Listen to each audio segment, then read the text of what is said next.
இலங்கையினுடைய புத்த சாசன சமய கலாச்சார அமைச்சர் கலாநிதி கினிதும சுனில் செனவி அவர்கள் அண்மையில் பாராளுமன்றத்தில் பேசுகின்ற பொழுது ஒரு விடயத்தை குறிப்பிட்டார்.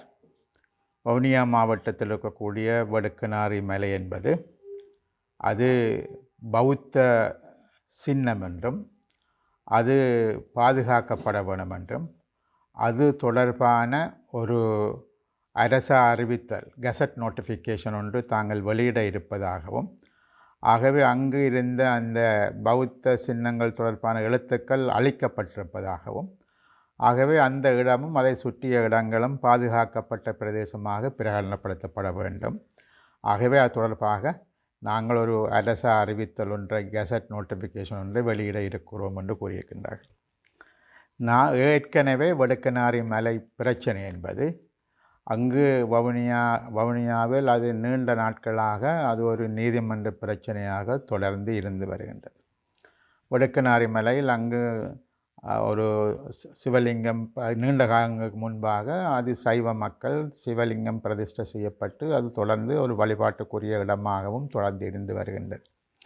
இவ்வாறான ஒரு சூழ்நிலையில்தான் இப்பொழுது என்பிபி அரசாங்கத்தினுடைய இடதுசாரிகள் என்று சொல்லக்கூடிய முற்போக்குவாதிகள் என்று சொல்லக்கூடிய இந்த அரசாங்கத்தினர் அதுவும் இப்பொழுது அது அங்கு சைவ மக்கள் அல்லது இந்த மக்கள் அந்த இடத்துக்கு போய் வழிபட முடியாத வகையில் அதனை ஒரு பாதுகாக்கப்பட்ட பிரதேசமாக பிரகடனப்படுத்துவதனூடாக சைவ மக்கள் அங்கு சென்று வழிபாடுகளை நடாத்துவதற்கான தடை விதிப்பதுதான் அவர்களது நோக்கமாக இருக்கின்றது.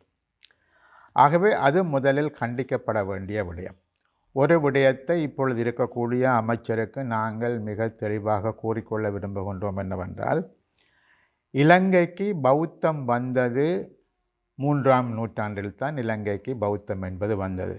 இலங்கையில் தேவநம்பியதீசன் அரசனாக இருந்த காலத்தில், இந்தியாவில் அசோக சக்கரவர்த்தி இருந்த காலத்தில் அசோகனுடைய மகள் சங்கமித்திரை ஊடாக இலங்கைக்கு பௌத்தம் கொண்டு வரப்பட்டது என்பது வரலாறு. இந்த அமைச்சர் பாராளுமன்றத்தில் பேசுகிற பொழுது அங்கு 2ஆம் நூற்றாண்டைச் சேர்ந்த எழுத்து வடிவங்கள் அங்கு இருப்பதாக இவர் கூறுகின்றார். அது இருக்கலாம். ஆனால் தேவநம்பியதீசன் அரசனாக இருந்த காலத்தில், பௌத்தம் இலங்கைக்கு வந்த காலத்தில் இலங்கையில் சைவ சமயம் தலை தோங்கி இருந்தது என்பது மாத்திரமல்லாமல் அந்த சைவ சமயம் தலை தோங்கி இருந்தது என்பது மாத்திரமில்லாமல் நீங்கள் அப்பொழுது இருந்த தேவநம்பியதீசனுடைய தந்தையினுடைய பெயர் கூட மூத்த சிவன் என்றுதான் இருந்தது.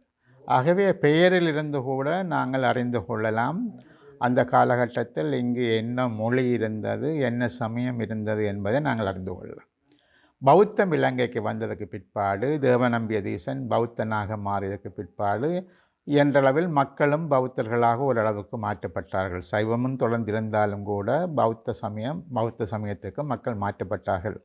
ஆகவே 3ஆம் நூற்றாண்டு கிறிஸ்துக்கு முன் 3ஆம் நூற்றாண்டு 2ஆம் நூற்றாண்டு காலகட்டங்களில் இலங்கையில் இருந்தது என்பது தமிழ் பௌத்தம்தான் இங்கு இருந்தது. அந்த காலகட்டத்தில் சிங்களம் என்றொரு மொழியோ சிங்களம் பேசுகின்ற ஒரு இனமோ இந்த நாட்டில் இருக்கவில்லை என்பது வரலாறு. இந்த நாட்டுக்கு எப்பொழுது சிங்கள பாஷை என்பது வருகிறது என்று சொன்னால் அது ஏறத்தாழ கிறிஸ்துக்கு பின் 4ஆம் நூற்றாண்டுகளில் படிப்படியாக இந்த பௌத்தம் என்பது ஆரம்பத்தில் பாலி மொழியில் தான் எல்லாம் இருந்தது. ஆகவே பிற்பாடு அந்த பாலி மொழி, தமிழ் மொழி, சமஸ்கிருத மொழி இதுகள் எல்லாம் இணைந்து படிப்படியாக சிங்களம் என்பது 4ஆம் நூற்றாண்டுக்கு கிறிஸ்துக்கு பின் 4ஆம் நூற்றாண்டுக்கு பிற்பாடு அது உருவாகி 8ஆம் நூற்றாண்டு வரையில் அந்த சிங்கள மொழி என்பது வளர்ச்சி அடைவதற்கு ஏற்கனவே ஒரு 400-500 வருஷ காலம் எடுத்தது. கண்டியை அரசாண்ட ஸ்ரீ விக்ரம ராஜசிங்கன் கூட தனது கையெழுத்துக்களை தமிழில் வைத்தார் என்பதும், அவர்களுடைய காலத்தில் நீதிமன்ற மொழி என்பது கூட தமிழில் இருந்தது என்பதும், சில பிரதேசங்களில் பேச்சு வழக்கில் சிங்களம் இருந்த பொழுதும் கூட நீதிமன்ற மொழியாக தமிழ்தான் ஸ்ரீ விக்ரமசிங்க ராஜசிங்கன் காலத்தில், கோட்டை ராஜதானி காலத்தில் அங்கு கூட தமிழ் மொழி தான் நீதிமன்ற மொழியாக இருந்தது என்பதுதான் வரலாறாக இருக்கின்றது. ஆகவே அப்படி இருக்கத்தக்கதாக புராதன சின்னங்களை பாதுகாக்க வேண்டும் என்பது ஒரு அரசனுடைய கடமை. ஆனால் புராதன சின்னங்களை பாதுகாக்கிறோம் என்ற பெயரில் புதிய புதிய புத்த கோயில்களை நிறுவுவதோ, அங்கு புத்தர் சிலைகளை கொண்டு வருவதோ, அதை ஒரு பௌத்த பிரதேசமாக மாற்றுவதோ, தமிழ் மக்களை அங்கிருந்து விரட்டுவதோ சரியான ஒரு செயற்பாடாக அமைய மாட்டாது. இலங்கையினுடைய கலாச்சார அமைச்சராக இருக்கக்கூடிய புத்த சாசன சமய கலாச்சார அமைச்சராக இருக்கக்கூடிய சுனில் செனவி உண்மையாகவே இலங்கையினுடைய இந்த ஆர்க்கியோலஜிக்கல் டிபார்ட்மெண்ட் அது எவ்வாறு அந்த கலாச்சார அமைச்சங்கள் வரக்கூடிய இந்த ஆர்க்கியோலஜிக்கல் டிபார்ட்மெண்ட் அல்லது புராதன சின்னங்களை பாதுகாப்பது, அகழ்வாராய்ச்சி போன்ற விஷயங்களை அது எவ்வளவு தூரம் பௌத்தமயப்படுத்தப்பட்டிருக்கிறது என்பது இங்கு முக்கியமான ஒரு விடயமாக இருக்கின்றது.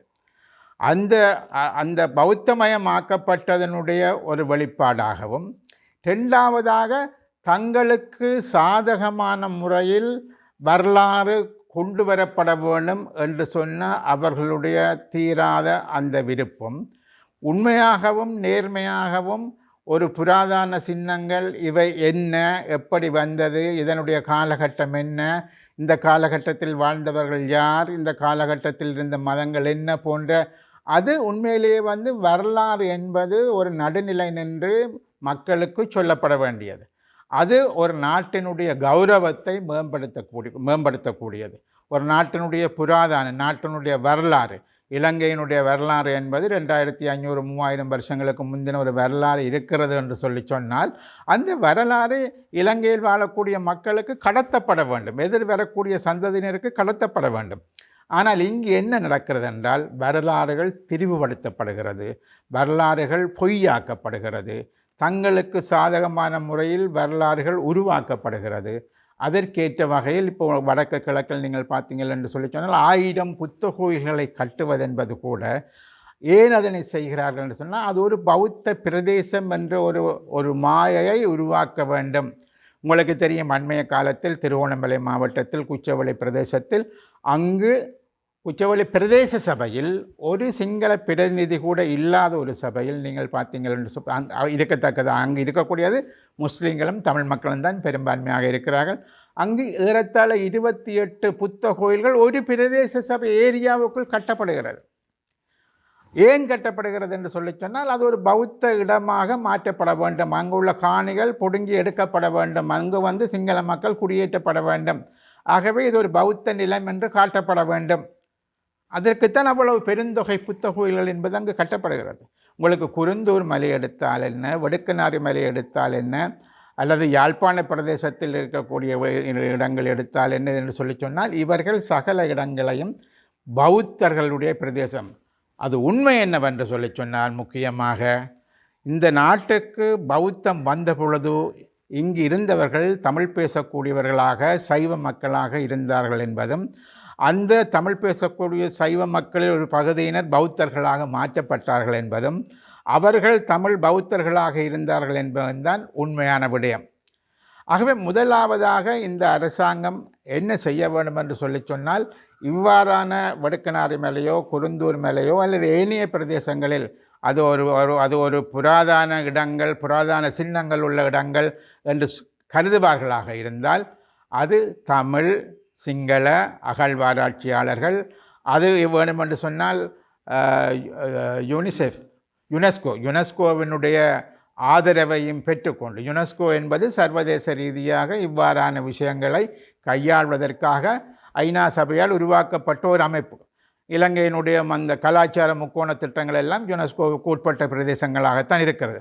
ஆகவே யுனெஸ்கோவினுடைய உதவியுடன் தமிழ் அகழ்வாராய்ச்சியாளர்கள், சிங்கள அகழ்வாராய்ச்சியாளர்கள் எல்லோரையும் இணைத்து வடக்கு கிழக்கில் அப்படி இருக்கிற பட்சத்தில் அவை எப்படி பாதுகாக்கப்பட வேண்டும் என்ற நிலவரங்கள் எடுக்கப்பட வேண்டுமே தவிர இரவோடு இரவாக புத்த கோயில்களை கட்டுவது, இரவோடு இரவாக புத்தர் சிலைகளை கொண்டு வைப்பது, அதற்கு பிறகு இவை எங்களது பிரதேசம் என்று உரிமை கொண்டாடுவது, அங்கு சிங்கள மக்களை குடியேற்றுவது, இவை அனைத்தும் ஏற்கனவே இருந்த அரசாங்கங்கள் செய்து கொண்டு வந்ததில் எந்த மாற்றமும் இல்லாமல் என்பிபி அரசாங்கமும் அதனையே தான் செய்கின்றது.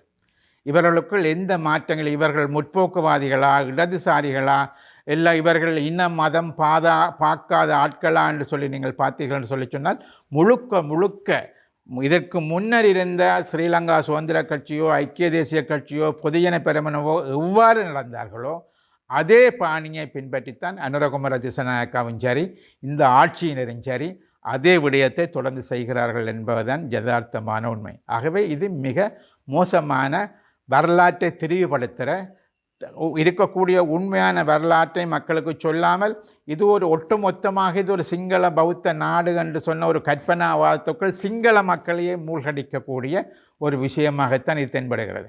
இது கண்டிக்கப்பட வேண்டிய விஷயம் மாத்திரமில்லை. இந்த விடயங்களை அரசாங்கம் உடனடியாக நிறுத்தி வடக்கு கிழக்கு பிரதேசங்களில் நீங்கள் அகழ்வாராய்ச்சி செய்வதாக இருந்தால் அல்லது புராதன சின்னங்கள் என்று சொல்லி சில இடங்கள் இருக்குமாக இருந்தால் அவற்றை பாதுகாக்க வேண்டும் என்று நீங்கள் இருந்தால் முக்கியமாக அதற்கான ஒரு குழு ஒன்று உருவாக்கப்பட வேண்டும். அது தமிழ் சிங்கள யுனெஸ்கோ உறுப்பினர்களை உள்ளடக்கியதாக அது இருக்க வேண்டும்.